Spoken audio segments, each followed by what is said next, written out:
Spiritual ടോക്സിന്റെ മറ്റൊരു അധ്യായത്തിലേക്ക് എല്ലാവർക്കും ഒരിക്കൽ കൂടി സ്വാഗതം.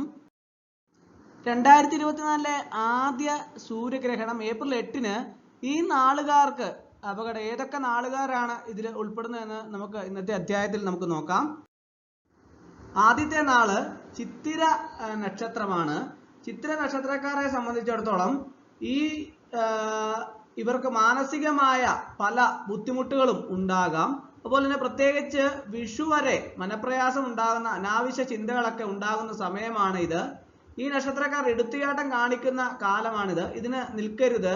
ഇത് സംസാരമെങ്കിലും പ്രവൃത്തിയെങ്കിലും പുറത്തു പോകുമ്പോൾ ശിവക്ഷേത്രത്തിൽ പൂജിച്ച ഭസ്മം പോക്കറ്റിലോ പേഴ്സിലോ വയ്ക്കുക. കുളിച്ച് വന്ന് ഭസ്മം അണിയുന്നതും നല്ലതാണ്. അപ്പോൾ ചിത്ര നക്ഷത്രക്കാര് വളരെയധികം ശ്രദ്ധിക്കേണ്ട ഒരു കാലഘട്ടമാണ്.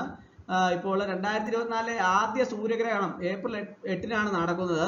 ജ്യോതിഷപരമായ സൂര്യഗ്രഹണത്തിന് പ്രധാന സ്ഥാനമുണ്ട്. പല പ്രവചനങ്ങളും ഇത് സംബന്ധമായി ജ്യോതിഷത്തിൽ പറയുന്നുണ്ട്. ഈ വർഷത്തെ സൂര്യഗ്രഹണം കഴിയും വരെ ശ്രദ്ധിക്കേണ്ട നക്ഷത്രങ്ങളെ കുറിച്ചാണ് പറഞ്ഞത്. അതിൽ ആദ്യത്തെ നക്ഷത്രമാണ് ചിത്ര നക്ഷത്രം. രണ്ടാമത്തെ നക്ഷത്രം ഏതാണെന്ന് നമുക്ക് നോക്കാം. പൂരം നക്ഷത്രമാണ് രണ്ടാമത്തെ നക്ഷത്രം. ധനപരമായി മോശാവസ്ഥ സൃഷ്ടിക്കുന്ന അവസരമാണിത്. ഇത് ബിസിനസ് ചെയ്യുന്നവരും മറ്റുള്ളവർക്ക് പണം നൽകുന്നവരും എല്ലാം ശ്രദ്ധിക്കണം. വളരെ ക്രൂരമായി പറ്റിക്കപ്പെടാനുള്ള സാധ്യതയുള്ള കാലഘട്ടമാണിത്. കഴിയുന്നതും ഗ്രഹണം കഴിയുന്നത് വരെ പുതിയ കാര്യങ്ങൾക്ക് ഇറങ്ങാതിരിക്കുന്നതാണ് നല്ലത്. വളരെ ശ്രദ്ധിക്കേണ്ട സൂക്ഷിക്കേണ്ട നക്ഷത്രമാണ് ഇത്. കയ്യിൽ ഭസ്മമോ തുളസിയിലയോ ഒക്കെ കരുതുന്നത് നല്ലതാണ്. നാരായണ മന്ത്രം ചൊല്ലുന്നതും നല്ലതാണ്. അടുത്തത് മകയിരം നക്ഷത്രമാണ്.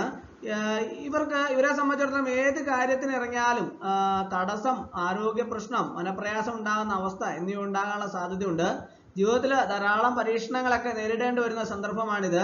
ഗ്രഹണ സമയം ഇവരെ സംബന്ധിച്ചിടത്തോളം നല്ല സമയമല്ല. ശിവക്ഷേത്രത്തിലെ പ്രസാദം അണിയുക, മുരുകക്ഷേത്രത്തിൽ പോയി പ്രാർത്ഥിക്കുക എന്നിവ പ്രധാനമാണ്. ഗ്രഹണ ദിവസം പ്രത്യേകം ഒന്ന് ശ്രദ്ധിക്കുന്നത് നല്ലതാണ്.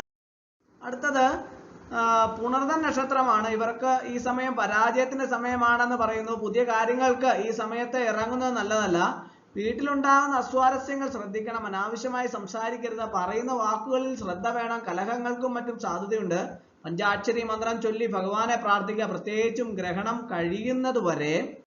അടുത്ത നക്ഷത്രം അവിട്ടം നക്ഷത്രമാണ്. അവിട്ടം നക്ഷത്രക്കാര് അവർക്ക് ആരോഗ്യപരമായ പ്രശ്നങ്ങളൊക്കെ ഉണ്ടാകാനുള്ള സാധ്യതയുണ്ട്.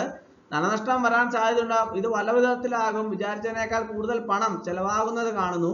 ഏർപ്പെടുന്ന കാര്യത്തിൽ നഷ്ടമുണ്ടാകാൻ സാധ്യതയുണ്ട്. ഭഗവതിയെ പ്രാർത്ഥിക്കുന്നത് നല്ലതാണ്. കൂടാതെ ശിവനെയും പ്രാർത്ഥിക്കുക. പുറത്തു പോകുമ്പോൾ ശിവപ്രസാദം അണിഞ്ഞു പോകുന്നത് വളരെയധികം നല്ലതാണ്. അടുത്ത നക്ഷത്രം തിരുവാതിര നക്ഷത്രമാണ്. ഇവരുടെ ജീവിതത്തിലെ അപകടങ്ങൾ വരാൻ സാധ്യതയുള്ള സമയമാണ്. ശിവക്ഷേത്രത്തിൽ പ്രസാദം അണിഞ്ഞ് പുറത്തു പോവുക. അപകടകരമായ ജോലികൾ ചെയ്യുന്നവർ ശ്രദ്ധിക്കുക. ചെയ്യാത്ത കുറ്റത്തിന് പഴി കേൾക്കാൻ സാധ്യതയുണ്ട്. വളരെയേറെ ശ്രദ്ധിക്കുക. ശിവഭഗവാന്റെ പ്രസാദം അണിയുന്നത് വളരെയധികം നല്ലതാണ്.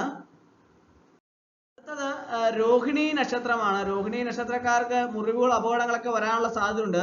ദേവീക്ഷേത്രത്തിൽ പ്രത്യേകം പ്രാർത്ഥിക്കണം. ശിവഭജനവും ആകാം. ഇവർക്ക് ഇപ്പോൾ പൊതുവെ അല്പം മോശ സമയമാണ്. ഈ സമയം നാം പ്രത്യേകം ശ്രദ്ധിക്കേണ്ടതുണ്ട്. അപ്പോൾ സൂര്യഗ്രഹണത്തോടനുബന്ധിച്ച് ദോഷങ്ങൾ വരാൻ സാധ്യതയുള്ള നക്ഷത്രങ്ങളെ കുറിച്ചാണ് ഇന്നത്തെ അധ്യായത്തിൽ ഉൾപ്പെടുത്തിയത്. അപ്പോൾ ഏതൊക്കെ നക്ഷത്രമാണ് അവര് പ്രത്യേകം ശ്രദ്ധ പാലിക്കേണ്ടതാണ്. അപ്പോൾ ഇന്നത്തെ അധ്യായം എല്ലാവർക്കും ഇഷ്ടമായെന്ന് വിചാരിക്കുന്നു.